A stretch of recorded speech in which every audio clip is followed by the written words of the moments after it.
जरूरी सूचना है आप सभी स्टूडेंट्स के लिए। स्टडी फॉर सिविल सर्विसेज का Android app Google play store में आ चुका है, उसको प्लीज तुरंत इंस्टॉल कर लीजिए।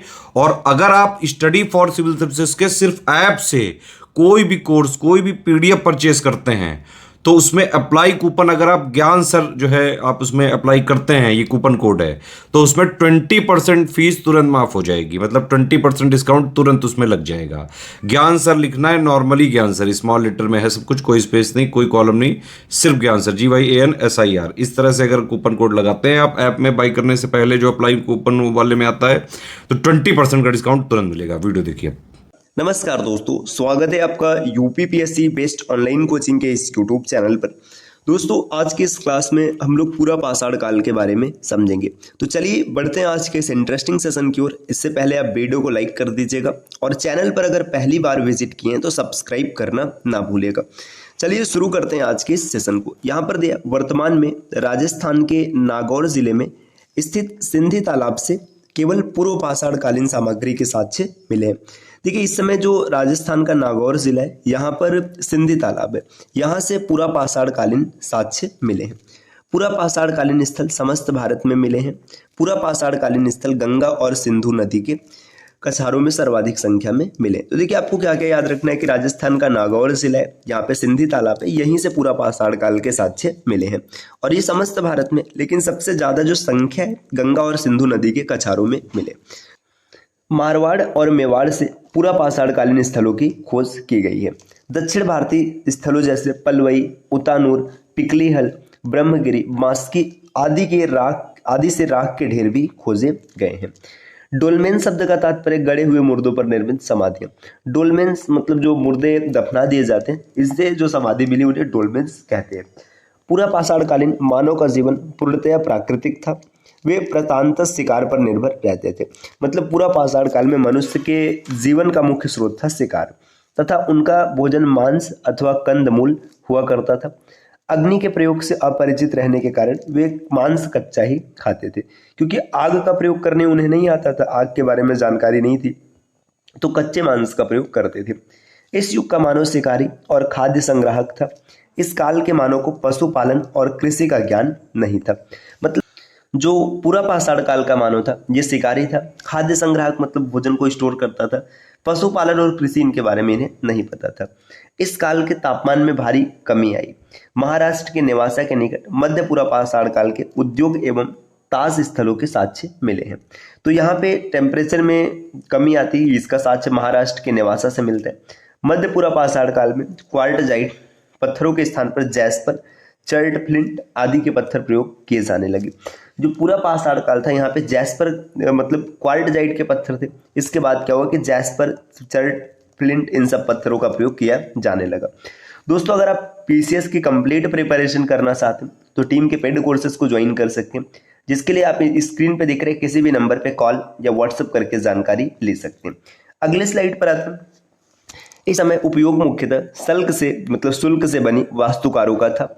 इस समय के मुख्य औजार फलक, वेधनी, छेदनी और खुरचनी थे। तो इस समय जो यहाँ पे औजार चल रहे थे पूरा पाषाण काल में, इन सब के नाम दिए। अब फलकों की अधिकता के कारण इस काल को फलक संस्कृति की भी संज्ञा दी जाती है। तो पूरा पाषाण काल को फलक संस्कृति भी कहते हैं। वाल्वा तकनीकी द्वारा बनाए गए फलक उपकरण मध्य प्लास्टोसीन भूगर्भीय युग की विशेषता है। मानव जैसे प्राणी अर्थात ऐसे आरंभिक प्राणी जिनसे मानव का विकास हुआ है, होमिनिड कहलाते हैं। भारतीय उपमहाद्वीप के हथनोरा स्थल से सर्वप्रथम होमिनिड जीवाश्म की खोज की गई है।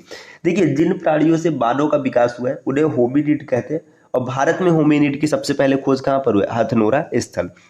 हथनोरा का मानव सम जीवाश्म होमो इरेक्टस है, जो मानव की जाति होमो इरेक्टस है। भारत में मानव का पहला प्रमाण मध्य प्रदेश के पश्चिमी नर्मदा क्षेत्र में मिला है। इसकी खोज 1982 ईस्वी में की गई थी।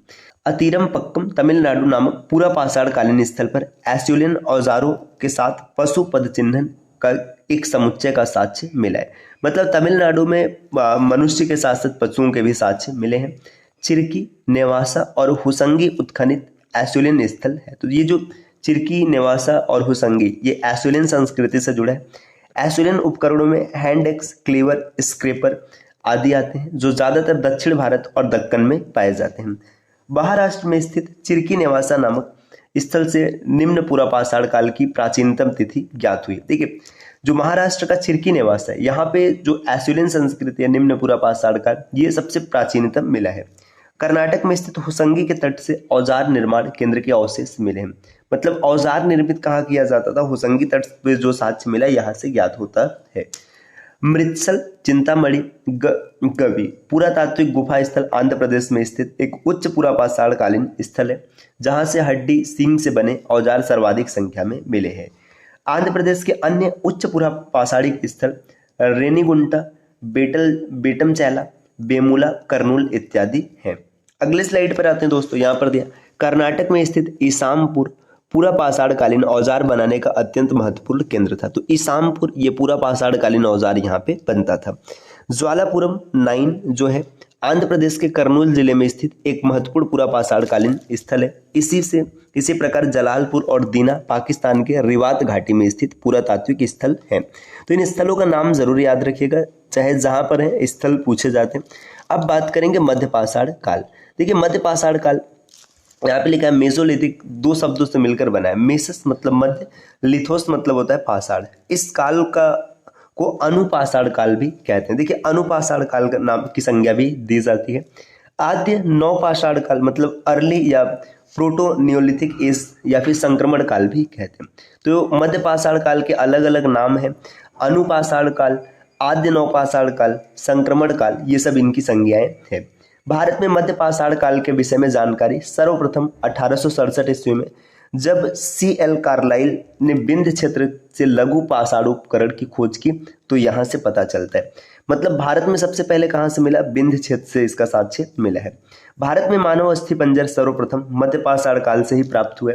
सूक्ष्मांश मुख्यतः मध्य पाषाण काल युग से संबंधित है। मध्य पाषाण काल को संक्रमण काल की संज्ञा दी गई है, तो हम लोगों ने पीछे ही देख लिया। गुजरात स्थित लंगनाज से 14 मानव कंकाल भी मिले। तो देखिए, 14 मानव कंकाल कहाँ से मिले? गुजरात में लंगनाज है, यहाँ से।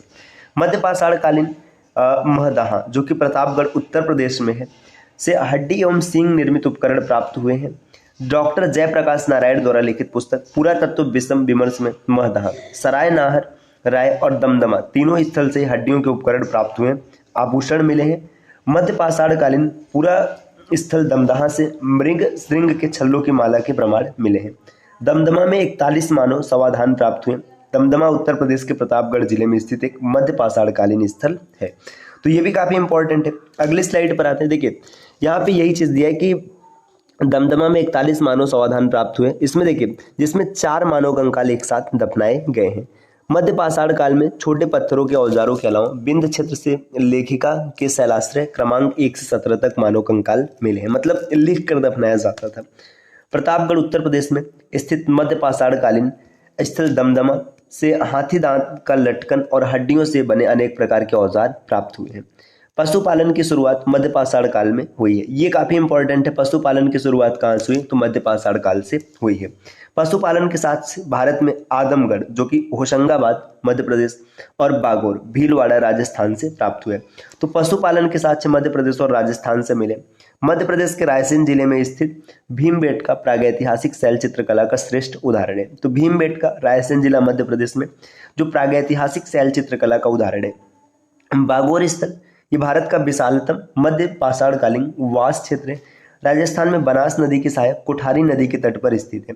तो देखिए, बागोर ये कहाँ पर है? बनास नदी की जो सहायक है कोठारी, यहाँ पर स्थित है। जबू, बैल, भेड़, बकरी और सूअर की करीब 5000 ईसा पूर्व से ही पहले पालतू पशु के रूप में पालन किया जा रहा है। यहाँ 1968 से 1970 तक वीएन मिश्र ने उत्खनन का कार्य किया है। अगले स्लाइड पर आते हैं। दिया मध्य प्रदेश के पंचमढ़ी के निकट मध्य पाषाण युग के 2 शैलाश्रय मिले हैं, जिनका नाम जम्बो द्वीप और डोरोथी द्वीप है। मध्य प्रदेश के भीमबेटका से प्राप्त पाषाण चित्र एवं शैल चित्र मध्य पाषाण युग के द्योतक हैं। आगे दिया माहेश्वर मध्य प्रदेश के खारगोन जिले में स्थित एक ऐतिहासिक नगर वो प्रसिद्ध पर्यटन स्थल। देखिए, माहेश्वर के बारे में याद रखिए, कहाँ पर स्थित है? खारगोन जिला है। ये ऐतिहासिक नगर और पर्यटन स्थल है। यह नर्मदा नदी के किनारे बसा हुआ है। माहेश्वर को माहिस्मती के नाम से भी जाना जाता है ना।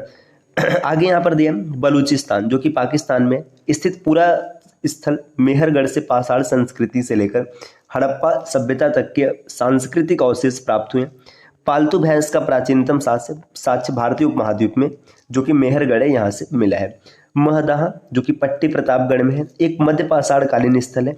यहाँ से पशु वध स्थल मतलब बूचड़ खाना का साक्ष्य मिला है, पशुओं को जहाँ से मारा जाता था।